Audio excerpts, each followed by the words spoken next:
matchups. Now, for our Ellie House games of the week. Woo! Let's go. Let's go. GAMEZ. Z. Oh, you heard me? Z. Listen. Warren G. Harding. Yes, sir. Going up to the Hall of Fame. Yes, sir. Canton McKinley. Yes, sir. Matt Richardson. Antonio Hall. Yes, sir. Two football guys. With a boatload of talent. Great staffs. The environment. Thursday night. Which makes it even more special. Right. It's probably only what, 10 games in the whole state of Ohio on Thursday. I'm excited, bro. Break it down for us. What you think? I'm excited, man. What you thinking? When we talk about the Harding the Harding Canton McKinley game, I want to see if Harding can handle them in the trenches. Okay. To me, that's what the game gonna come down to. That's what I'm gonna be looking at. Can Harding hold up in the trenches? And I'm talking about Harding's defensive line and their offensive line, but more so their defensive line, because I say this: we know Canton McKinley got two backs. They want to run. They got the receivers they could throw to, but Coach Hall and his coaching staff at their core, just like Coach Rich and his staff at their core, they want to run the ball. So number one thing I'm looking at is, can Harding hold up in the trenches? The second thing I'm looking at is the quarterback for Canton McKinley. Is he ready for that stage? Is he ready for the stage? I know he's coming from Texas. Texas play big-time football too, but we do too. This Ohio is a different stage, and that play's going to be rocking. Canton McKinley Harding on a Thursday night at the Hall of Fame is going to be rocking. So that's the second thing I'm looking at. And then the third thing I'm looking at, I say this to you all the time, off camera, on camera, especially in week one, which team blocks better, gets off blocks, tackles, and don't shoot themselves in the foot as far as penalties. You know what I mean? I feel like if Canton McKinley do that type of stuff, Harding can play with them for a long amount of time. Skill-wise, Harding can play with them. I'm just worried about Harding's trenches. That's all I'm worried about. Not that they don't have the coaching staff or anything to get them ready, because Harding's coaches in the trenches are really, really good coaches. I don't know if they have the bodies yet, and the bodies they have, I don't know if they're strong enough yet to be able to hold off for 4 quarters with those two backs running at you. So them the things I'm looking at, bro. Can Harding hold up in the trenches? And then on the flip side, I want to see what this new Canton McKinley quarterback look like in the spotlight in that type of game. You know what? You know what I think about this game? It reminds me back when the last time I really felt like Harding was in a position to maybe have a special year, right, and to shock some people. K-Ron was the running back. It was the year, K-Ron, Kaysen, and those guys. Troy, shout the boys out. Yeah, shout out K-Ron, shout out Kaysen, shout out Troy, and their whole group. It was, I felt the energy was right. Right. I mean, that was their year. Maj, they had been, them kids have been together, playing together their whole life. And I felt like special teams. Yeah.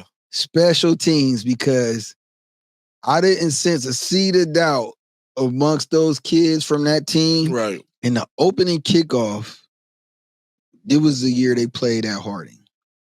The opening kickoff, Canton McKinley, it was a blown assignment on the kickoff, and Canton McKinley ran it back to like the 2. I remember. And I felt like that. Listen, trust me. I remember. That's my. I felt right then and there, and I've been wrong before, twice. I remember both times.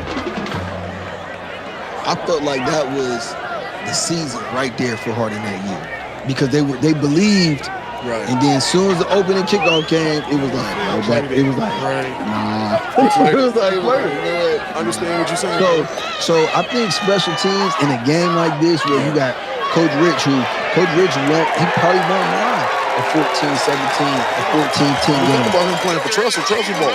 Right, so they don't mind punting. With both teams wanting to run the ball the way they are, or what they would like to, with as you mentioned, Canton McKinley bringing in a quarterback from somewhere else where, I'm sure the kid could play, but like we said, it's different. It's different stage. Nobody's going to care in Northeast Ohio. Right. You don't have to. Nobody. It's Ohio, but you're still gonna have to. Nobody on your side and nobody on the other side. You're still gonna have to perform. So, maybe they coming in with a ghost quarterback situation this year versus last year was Harding with the Drew and Chaz. Right.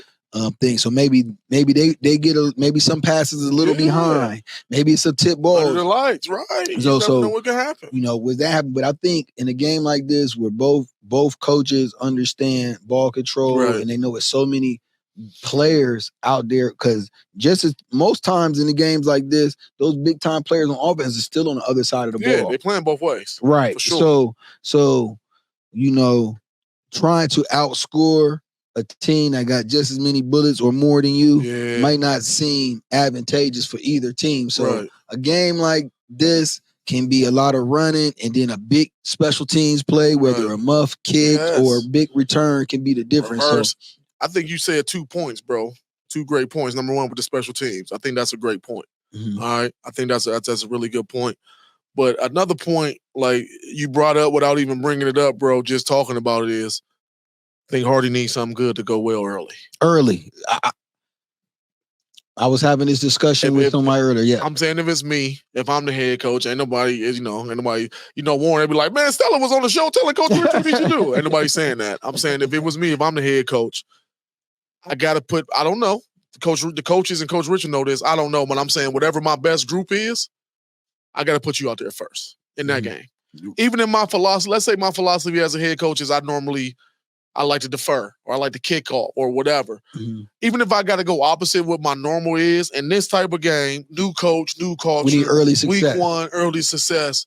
So if it's my defense, if it's my whatever it is, I'm putting my best group out there first and I'm coming with my best plays. Like I'm coming with, so you made a good point, bro. Like when you was talking about K-Ron and Kaysen and Troy and their group and Majay, where they kind of got deflated early.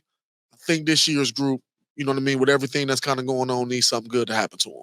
Whether it's a big return or we kick off first and we go down there and get a big hit.